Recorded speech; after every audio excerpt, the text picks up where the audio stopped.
নমস্তে। জ্ঞান, কর্ম, ভক্তি তিনটি বিষয় নিয়ে আজকে আলোচনা করব। আমরা অনেকে মনে করি ভক্তিতেই জীবের মুক্তি, কেউ বলি জ্ঞানে জীবের মুক্তি, কেউ আবার বলে কর্মে মুক্তি। প্রকৃতপক্ষে মুক্তি হতে গেলে বা কোনো কিছু থেকে উদ্ধার হতে গেলে বা নিজেকে মুক্তির দিকে নিয়ে যেতে গেলে, শান্তির দিকে নিয়ে যেতে গেলে জ্ঞান, কর্ম, ভক্তি তিনটি জিনিস একসাথে লাগে। একটাকে ছাড়া আরেকটা কখনো সফল হতে পারে না। যেমন জ্ঞান বলতে আমরা কি বুঝি? জ্ঞান তাহাকে বলা হয় যার বিষয়ে আমরা সম্পূর্ণ সঠিকভাবে জানতে পারি, জানাটাকেই জ্ঞান বলা হয়। সত্যাসত্য জানতে পারাটাকেই জ্ঞান বলা হয়। তাই আমরা যখন ঈশ্বর সম্পর্কে জানব, ভগবান সম্পর্কে জানব, তখনই আমরা সেই ঈশ্বরের কর্ম করতে পারব। তাহলে আমাদের সর্বপ্রথম যে ধাপটি সেটি হলো জানা। তাই জ্ঞান সর্বপ্রথম বন্ধুগণ লাগবে। জ্ঞান যদি আপনার মধ্যে না থাকে তাহলে আপনি কর্ম করতে পারবেন না। যখন আপনি ঈশ্বর সম্পর্কে জানলেন, তার তিনি কেমন, তিনি কোথায় থাকেন, তিনাকে পেতে গেলে আমাকে কি করতে হবে, এই হলো কর্ম। জ্ঞানটা যখন আমার হয়ে গেল তখন আমি কর্মে লিপ্ত হলাম। হ্যাঁ, ঈশ্বর সর্বব্যাপী, সর্বজ্ঞ, নিরাকার, সর্বশক্তিমান। ঈশ্বরের পূজা আমরা দিতে পারি না, ঈশ্বরের উপাসনা আমাদের করতে হয়। তো এই উপাসনার যে কর্মটা, আমি ঈশ্বর সম্পর্কে আগে জানলাম, তৎপশ্চাতে আমি তার উপাসনা করলাম। এখন এই যে কর্মের প্রতি, আমি যখন ঈশ্বরকে জানলাম, তার কর্মটা করব, যখন জানলাম তখনই আমার মনের ভিতরে ভক্তির ভাব জন্মাবে। কেন? যে আমার একমাত্র চিরন্তন সত্তাই হলো পরমাত্মা। আমি তাকে জানতে পেরেছি, তাইলে তাকে পেতে গেলে আমাকে কি করতে হবে? কর্ম করতে হবে। আর কর্মটা কিভাবে করতে হবে? ভক্তি ভরে করতে হবে। ভক্তি শব্দের অর্থ হলো মনের নিরুক্তিকে ভক্তি বলা হয়।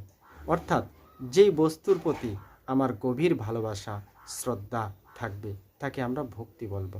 কোনো ক্রমে কাউকে দেখে দণ্ডবোধ করা বা তার কাছে মাথা নত করে প্রণাম করা, সেটাকে ভক্তি বলা হয় না। ভক্তি তাহাকেই বলা হয় যেটাতে আমরা আমার মনের ভাব, আমার মন প্রাণ সব কিছুই আমি যার প্রতি সমর্পণ করতে পারি। তাই জ্ঞান হলো মূল, এবং জ্ঞানেই কর্মের উদ্ভব ঘটায়, এবং কর্মের ভক্তি জ্ঞানই ঘটায়। তাই জ্ঞান ছাড়া যেমন কর্ম নিষ্ফল, তেমনি ভক্তি ছাড়াও, জ্ঞান ছাড়া ভক্তিও নিষ্ফল। কারণ আপনি এমন একটি বস্তুর প্রতি, এমন একটি জিনিসের প্রতি ভক্তিভাব জন্মালেন যার সম্পর্কে আপনি জানেন না, তার প্রতি যখন আপনি ভক্তিভাব জন্মাবেন তখন আপনার কি ক্ষতি হবে? একদিন না একদিন আপনি যখন সত্যটা জেনে যাবেন, তো আপনার জীবনের সমস্ত কর্মের নিষ্ফলতা যখন আপনি দেখবেন, বা সেই কর্ম যখন আপনি সফলতা দেখবেন না, তখন আপনি ভেঙে পড়বেন। তাই ভক্তি করে অন্ধভাবে বিশ্বাস করে নিজের জীবনকে ধ্বংসের দিকে এগিয়ে দিবেন না। যেমন ধরুন, আমরা নিজের জন্মজাত মাতৃশক্তিকে ত্যাগ করে জড় মাতৃকে নিয়ে আমরা বিভোর হয়ে যাই। আমরা কার মূর্তিতে বিভোর হয়ে যাই? ধরুন মা দুর্গার। সেটি একটি চিত্র মাত্র। আমি সেই মা দুর্গা সম্পর্কে জানি না, শুধু এতটুকুই জানি যে মা দুর্গার পূজা এসেছে, পূজা করতে হবে। কিন্তু দুর্গা কাহাকে বলে? যিনি দুর্গতি নাশ করেন। সব দিক থেকে যিনি আমার দুর্গতি নাশ করেন তিনি হলেন মা দুর্গা। তো জন্মগ্রহণের পূর্বে যখন আমরা মাতৃগর্ভে ছিলাম, তখন মা আমাদের সব দিক দিকে রক্ষা করেছিল। আবার পৃথিবীতে আসার পরেও আমি যতদিন বুঝতে পারিনি, চলতে পারিনি, ফিরতে পারিনি, ততদিন আমার জন্য আমার মায়ে দুর্গা ছিল। আবার আমি যখন অন্যায় অপরাধমূলক কাজ করতে যেতাম, আমার মা কালী রূপে আমাকে রক্ষা করত, আমাকে শাসন করত, আমাকে সৎপথ দেখাতো। তাহলে প্রকৃতপক্ষে যদি আমরা মাকেই দুর্গা ভাবি, বাস্তবতা তাই। মায়ে আমার দুর্গা, মায়ে আমার কালী, মা আমাকে বিদ্যা দিয়েছেন, মায়ে আমার সরস্বতী, মা আমাকে অন্ন খাওয়ানো শিখিয়েছেন, অন্ন দিয়েছেন, তাই মায়ে আমার লক্ষ্মী। কিন্তু জড় মূর্তিতে গিয়ে, জড় চিন্তা ভাবনাতে গিয়ে আমরা চেতনকে ভুলে গিয়েছি। আমরা সমাজের মধ্যে থেকে আমরা এমন মত পথের দিকে চলে যাচ্ছি যেখানে বাবা মায়ের মূল্যবোধ থাকে না। কেন থাকে না? এই যে জ্ঞানহীনতা। আমি জ্ঞানটাকে বাদ দিয়েছি, আমি শুধু ভক্তিতে লিপ্ত হয়েছি। আমি ভক্তি ভরে যদি অমুকের সেবা করি তাহলে আমি মুক্তিপ্রাপ্ত হতে পারবো, কারণ আমার সাথে তো আমার মায়ের সম্পর্ক থাকবে না মৃত্যুর পরে। এটি ভুল ধারণা। যার সামাজিকতা নেই তার আধ্যাত্মিকতা হতে পারে না, যার আধ্যাত্মিকতা নেই তার সার্বজনীন চিন্তাভাবনা হতে পারে না।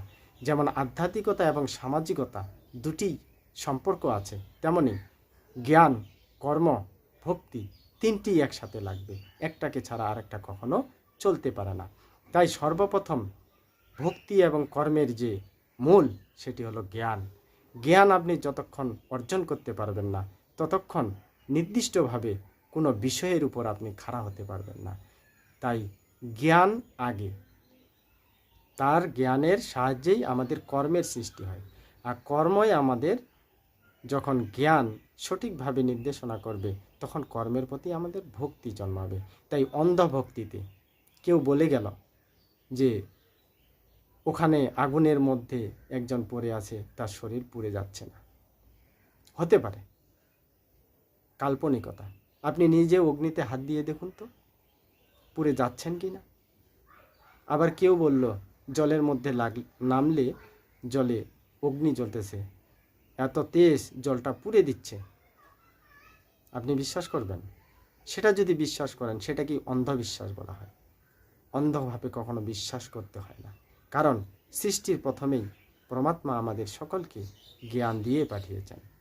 তাই বুদ্ধি, বিবেক, জ্ঞান, বিচার বিশ্লেষণ করে যদি আমরা কর্ম এবং ভক্তিতে লিপ্ত হতে পারি তাহলে আমাদের জীবনের সফলতা নিশ্চিত। তাই জ্ঞান, কর্ম, ভক্তি তিনটি আলাদা কোনো ভাগ নয়। আমাদের জীবনের সফলতা অর্জনের জন্যই তিনটি মূল ধাপ: জ্ঞান, কর্ম, ভক্তি। সবাইকে নমস্কার।